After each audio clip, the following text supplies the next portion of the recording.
My name's Josh with American Iron, and I do ball joint delete systems, and we're at KOH 2024, and I thought this would be a fantastic place to describe what a ball joint delete system can do. So a ball joint delete system is basically a stronger way to accomplish the same thing a ball joint does. If you own a Jeep or a rock crawler, a ball joint delete system is a fantastic upgrade compared to a ball joint because you get increased strength, better characteristics, and easy rebuilds.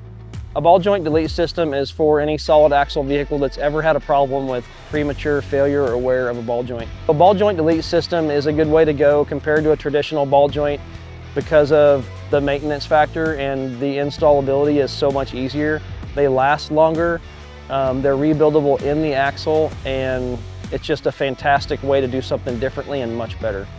So I started American Iron because I was a rock crawler and I drove my solid axle swap rig hours, and I was always worried that I would have a failure and be stranded in the middle of nowhere running the same trails as a lot of these buggy guys, and I did not want to have to go through that crap and try to get back home.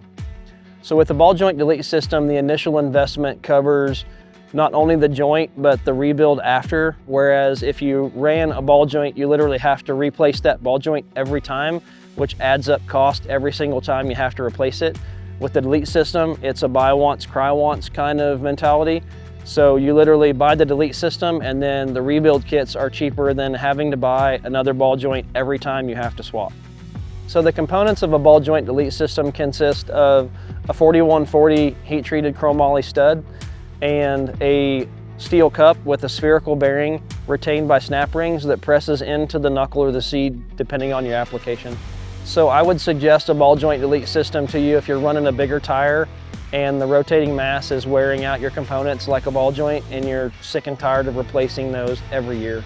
If you're mechanically inclined, the ball joint delete system can be put in really well. If you're a beginner, it's always a good idea to have a shop put it in, and you can usually stand and watch them do that if they let you. You can install a delete system with all the regular hand tools that you usually have on hand. A ball joint press you can rent from an auto parts store and pop the old joints out and press the new joints in. The nylocks that we use in the system can be put together with your regular ratchet and socket sets.